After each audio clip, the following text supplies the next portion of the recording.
Hello students, कैसे हैं आप सभी। परीक्षा की तैयारियां चल रही हैं। परीक्षा स्टार्ट हो गई वैसे। जो हल्के वाले पेपर्स थे उनके एग्ज़ाम स्टार्ट हो गए। सीबीएसई टर्म 1 की। बेटा आप सभी लोग इस अभी जो मेन पेपर है वो लगभग 1 तारीख से सभी बच्चों के साथ साथ 10th और 12th के। तो आप सभी लोग कृपया कुछ बातों का ध्यान रखें जो आपके लिए बहुत ज़रूरी है इस सीबीएसई एग्ज़ाम में जाने के लिए। सबसे पहले बेटा आप लोग टाइम पर पहुँचे। एमसीक्यू फॉर्म में जो आंसर शीट है वो एमआर शीट जिसे हम कहते हैं, उसे भरने में थोड़ा सा टाइम लगता है।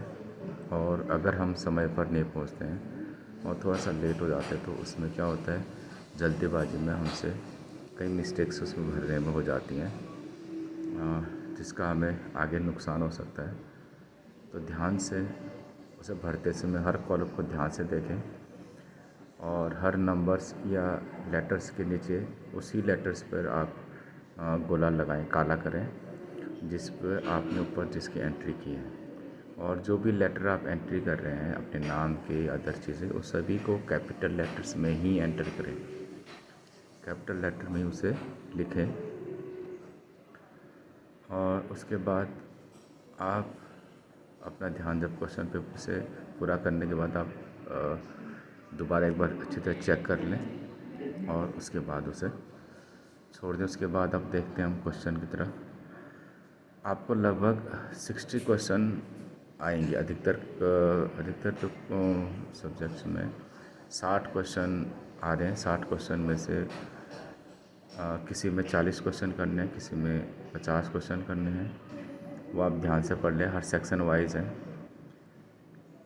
जैसे मैं एक उदाहरण दे रहा हूँ, राजनीति विज्ञान या हिस्ट्री या इस तरह के सब्जेक्ट में पहले सेक्शन राजनीति विज्ञान का मैं दे रहा हूँ। सेक्शन ए, सेक्शन बी और सेक्शन सी 3 पार्ट्स में है। सेक्शन ए में 24 क्वेश्चन हैं जिसमें से आपको 20 करने हैं। सेक्शन बी में भी 24 क्वेश्चन है जिसमें से आपको 20 करने हैं। सेक्शन सी में 12 क्वेश्चन है जिसमें आपको 10 क्वेश्चन करने हैं।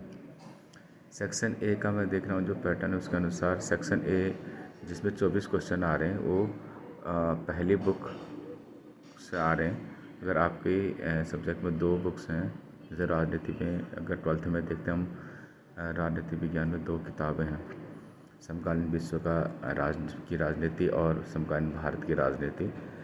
तो पहला सेक्शन का क्वेश्चन समकालीन भारत विश्व की राजनीति से है। दूसरा क्वेश्चन जो आए हुए हैं वो समकालीन भारत की राजनीति से है। बाकी जो क्वेश्चन है वो कार्टून, मैप और नेट रिलेटेड क्वेश्चन उसके अंदर आए हुए हैं।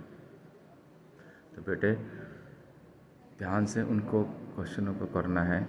उसमें आपको गोला लगाने से पहले आपको कंफर्म होना चाहिए कि आपने जो आंसर टिक किया है वो आंसर सही है। अगर आपको थोड़ा भी कन्फ्यूज़न है तो आप उसमें हल्का सा पेंसिल से निशान लगा के रखें। जो जिसमें कन्फ्यूज़न नहीं है आप उसको पूरा काला करें और उसके बाद आप क्वेश्चन को आगे देखें। और 24 में से आपको 20 क्वेश्चन अटैम्प्ट करने से ध्यान रखें 20 क्वेश्चन। अगर आप 20 से ज़्यादा क्वेश्चन अटैम्प्ट करते हैं तो जो आपका चेक करने वाला है जो आगे के 4 क्वेश्चन है, अगर आपने 24 के 24 अटैम्प्ट कर दिए तो ऑलरेडी जो चेक कर रहा है वो आपके अगले 4 क्वेश्चनों को, यानी प्रथम 20 क्वेश्चन पहले 20 क्वेश्चन को चेक करेगा। बाकी 4 क्वेश्चन को एडिशनल मार्क है उनको पहले ही काट दिया जाएगा।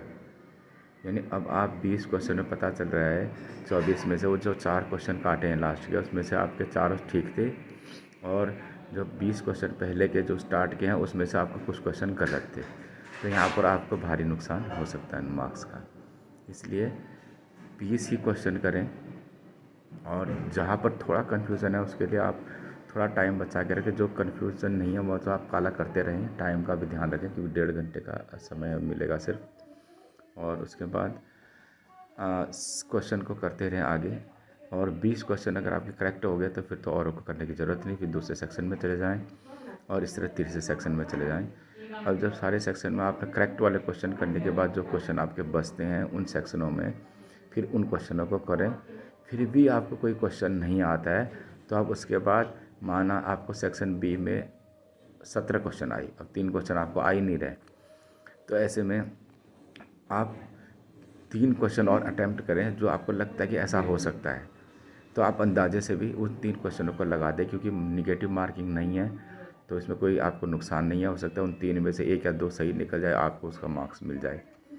तो इसका ध्यान रखें और इस तरह अपना पेपर अटैम्प्ट करें। टाइम का पूरा ध्यान रखें, जहाँ तक हो सके घड़ी ले जाएं। और घड़ी, लेकिन आपको ध्यान रखना है डिजिटल क्लॉक अलाउड नहीं होता है, एनालॉग क्लॉक अलाउ होता है, तो आप एनालॉग क्लॉक लेके जा सकते हैं। और कुछ बच्चों को हम देखते हैं कि वो क्वेश्चन पेपर में टिक लगाते रहते हैं, पूरा टाइम क्वेश्चन पेपर में लगा देते हैं कि चलो थोड़ी देर में, उससे तो भरने में ज़्यादा टाइम नहीं लगेगा। और अगर वो टाइम पर भरना शुरू नहीं करते हैं तो उससे भी काफ़ी नुकसान होता है। तो आप इसमें ध्यान रखें कि सेक्शन वाइज आप करें और उसका टाइम का ध्यान रखते हैं, उनको साथ साथ ही भरते भी रहें, कम से मतलब सेक्शन वाइज उनको भरते भी रहें, तो आप समय पर अपना पेपर पूरा कर पाएंगे। और तैयारी के लिए एनसीईआरटी की किताबों को रीडिंग ज़रूर करें, एक बार अच्छी तरह रीड करें। उसमें जो सन आ रहे हैं, जो अन्य चीज़ आ रही हैं, उनको ध्यान से पढ़ें। उनको हो सके तो एक बार कहीं लिख कर देखें उससे रिलेटेड चीज़ें। और बाकी आप सभी को ऑल द बेस्ट आपके पेपरों के लिए। Thank you. तो जोहार एजुकेशन चैनल आपके अच्छे मार्क्स की कामना करते हुए धन्यवाद।